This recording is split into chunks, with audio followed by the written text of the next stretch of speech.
ఓం శ్రీ సాయిరామ్. సత్యోపనిషత్ గ్రంథం నుండి కొంత భాగం తెలుసుకుందాం. ప్రశ్న: స్వామి, ఈనాడు ప్రపంచంలో వివక్షత, విభేదాలు, మత వైషమ్యాలు ఎక్కువైపోతున్నాయి. మారణ హోమాలు, యుద్ధాలు పరిపాటి అయిపోయాయి. బాబా: ఈనాడు సమాజంలో ఏకత్వంలోని భిన్నత్వాన్ని చూసే మేధావులు ఉన్నారు, కానీ భిన్నత్వంలోని ఏకత్వాన్ని చూసే గుణవంతులు లేరు. ఈ కారణం చేతనే జాతి వైషమ్యాలు, మతద్వేషాలు, కషలు, గలతలు చెలరేగుతున్నాయి. మానవుడు దానవుడుగా ప్రవర్తిస్తున్నాడు. భిన్నత్వంలోని ఏకత్వాన్ని మానవుడు ఏనాడైతే చూడగలుగుతాడో ఆనాడే అతనికి శాంతి, సౌఖ్యం లభిస్తాయి. అందరిలో ఉన్న రక్తం ఒకటే, అందరూ పీల్చే గాలి ఒకటే, నివసించే భూమి కూడా ఒకటే. ఆకలైనప్పుడు శ్రీమంతుడు పంచభక్ష పరిమాణాలు భుజించవచ్చు. కూటికి లేని నిరుపేద అంబలి, గంజి త్రాగవచ్చు. దాహమైనప్పుడు కోటీశ్వరుడు చల్లని పానీయములు త్రాగవచ్చు. బీదవాడు మంచినీటిని త్రాగవచ్చు.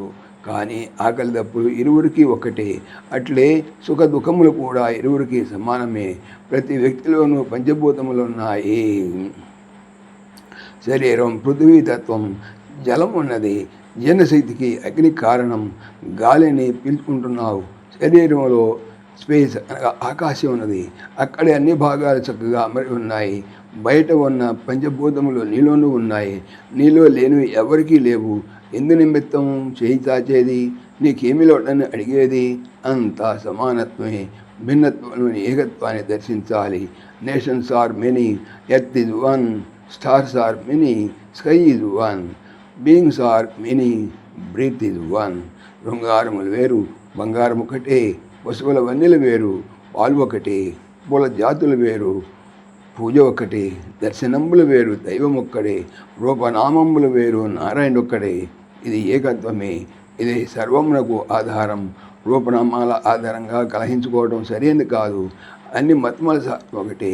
ఏ మతము అసత్యమాడమని, అన్యాయం మంచిదని చెప్పదు.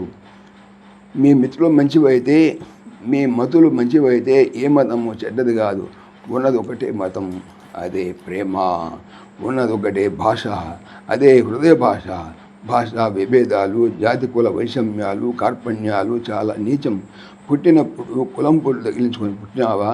గాలిది ఏ కులం, గంగది ఏ కులం, అగ్నిది ఏ కులం, భూమిది ఏ కులం? ఉన్నది ఒకటే కులం, అదే మానవ కులం. దేవుడి పేరుతో ఇన్ని విభేదాలా, ఇన్ని హత్యలా, ఇన్ని హింసలా? ఎంత హాస్యాస్పదం! ఎంతమంది దేవుళ్ళు ఉన్నారా? ఏకం సత్ విప్రా బహుధా వదంతి. ఉన్నది ఒకటే, ఓన్లీ వన్, నాట్ టూ. భగవంతుడు ఒక్కడే, అతడు సర్వవ్యాపకుడు. భేదములో భగవతత్వం లేదు, ఏకత్వంలో ఉన్నది.